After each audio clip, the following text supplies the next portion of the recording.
Well, Donald is continuing to fill out his cabinet. In fact, he's halfway there. We have 10 picks and 10 more to go. It should be interesting because there's already enough controversy to fill the White House. A whole lot of attention has been focused on his choice for National Security Advisor. If you remember the name, Michael Flynn. 53 groups, including MoveOn.org, J Street, they're asking Trump to dump Flynn. You ask why? Well, here's part of the letter that they wrote to the president-elect, and I'll quote a portion of it. The National Security Advisor is a critical role, considering General Flynn's deeply troubling history of bigoted and deceitful statements and his alarming ties to foreign governments. It is clear he is a completely inappropriate choice to serve in the most senior national security position in the White House. And remember, that does not need to be confirmed here by Congress. Then there is the ones that do, including the Education Secretary, or Donald Trump's pick for it, Betsy DeVos. The Detroit Free Press explains why it's opposed to her nomination. For 20 years, the lobby her family bankrolls has propped up the billion-dollar charter school industry, and it's insulated it from common sense oversight. Even as charter schools repeatedly fail to deliver on their promises to parents and children, DeVos is a believer and a powerful influence wielder for the special interests that she has championed. But that doesn't make her the right pick to helm an entire arm of the federal government. Wealth should not buy a seat at the head of any policy-making table. But Trump, he will be surrounded certainly by folks with deep pockets. LA Times says this will be the richest cabinet in U.S. history. There's Dredge in the Swamp.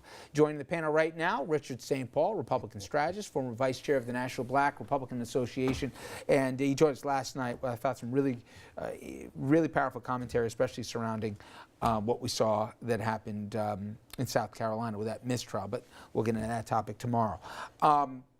In terms of, from your vantage point, is he a Republican? Is he surrounding himself with Republicans? Some portions of it, you got folks even more conservative than folks you would have found, let's say, in a Bush cabinet. Conversely, you got some folks from Wall Street, I don't know their politics, or people in special interest groups here that, again, they're not political animals they may be right, but they may be something else. At the end of the day, I don't see the swamp getting dredged. I see it get filled in by people with some really deep pockets and some real special interests. Am I wrong? No. So look, it looks like, by all accounts, based upon his current picks, including his most recent pick for HUD, Ben Carson, or recent acceptance, I should say, because this was like a week ago. By the way, you know more about housing than Dr. Carson, but go ahead. I believe we'll talk about that a little later, right? Yeah. It looks like he's going to govern from the right. And it makes sense, right? Because what did he talk about? He talked about cutting taxes. He talked about reducing regulation. He talked about school choice. He talked about an urban agenda that includes jobs. He talked about reforming trade agreements. He talked about cutting Obamacare. So everything he talked about. But here's my question. Everything you said, I've heard, except I got Mnuchin, right, who said, oh, no, we're not cutting taxes on the top end. Sure, we'll cut down the base rate here, but we're going to eliminate X, Y, Z deductions. They're going to still pay the same amount they did. And oh, by the way, let's talk about a trade policy. We're going to put tariffs up to 35% on companies that ship jobs overseas. I already got Republicans, McCarthy and the rest of them saying, whoa, Ryan, we don't want a trade war here. Right. This is not what the Republican Party's about. You don't pick winners and losers in business. So which one is it? I'm still confused. Well, we're not going to know yet, but obviously it's going to be somewhere along the lines where a deal is hammered out to deal with the trade deficits, and that we basically, meaning that we are buying more goods than we're selling to places like China or Mexico. So obviously there's a deal to be hammered out like any president. A president has his agenda. He's got to work with Congress and something will be hammered out. Maybe it's not 35%, maybe it's 15 or 20. The real question for me is the flow chart of how the Trump administration works. Is it that the advisors give Trump his positions that he pursues, which is a distinct possibility, because Trump, by all accounts, seems to be one of these guys who responds to the last thing that he's heard or whoever's in the room at the time? Or is Trump going to go to these people and say, here's what I want to do and here's the game plan that you're going to follow through on? We don't really know that yet, but some of these picks are, like the DeVos pick in terms of education. I had not heard a lot about support of charter schools. I had heard a lot from him about Common Core and tearing Common Core down. But the one theme that I'm getting from the non-military or non-foreign positions that he's named so far, it seems to be the movement of federal and tax money into private industry. And that seems to be the common theme throughout a lot of these positions. Whether you're talking about health, in which case, like they want to privatize Medicare, this is Price, who's the HHS incoming secretary, or DeVoe again with the education, sending public school money into private schools. And if that you can tell me what you think Ben trend. Carson is due, I will, go in the wallet right now, because I have a feeling he's going to ask at one point, what again does HUD stand for? Help me again here. Because Armstrong Williams even said himself that Ben Carson has never served in any role in government. He'd hate to ruin a federal department. Now he's our new HUD secretary. But if you recall, not too long ago, he was in the runnings and was, one of the top 3 for Republican presidential candidate. He could have been president of the United States. Then what would you say? So obviously he demonstrated some leadership. Yeah. Well, you're probably right about that too. The one thing it does seem is from a governing style, and I think everybody who thinks you can read what he's doing now as to how he's going to be president. But you see, it's easy to be a president-elect. When you're president, all of a sudden, it's a different animal, very different animal. However, what I do think he does, and we'll see how it works as it relates with the Boeing, where he threatened, for the Air Force One and everything else, what he said as it relates to China with the Taiwan play or whatever, that, and we know this from New York, he throws out an opening salvo. That's the beginning of a negotiating position. I get it.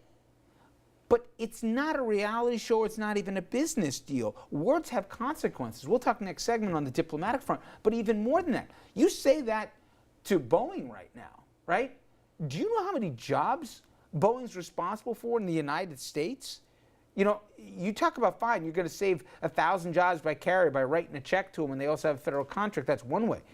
You want to play fire in another way with this? You got to be careful. Plus, tariffs work both ways, Dom. I stop a 20 or 35% tariff if a company decides to ship jobs overseas to bring it back in the country. How about the other way around? I don't know, Richard. The only thing I can tell you is that this is not new. He ran on that platform, and it was a platform that connected. We didn't see him govern when he ran. We saw him kind of just, pick an issue. Mm-hmm. He got a better sense of it in terms of the American gut than a lot of us did, myself included. And I think you're seeing that a little bit now, but you can't do carriers every day. That's not a policy, right? At all. I agree with you, it's not a policy.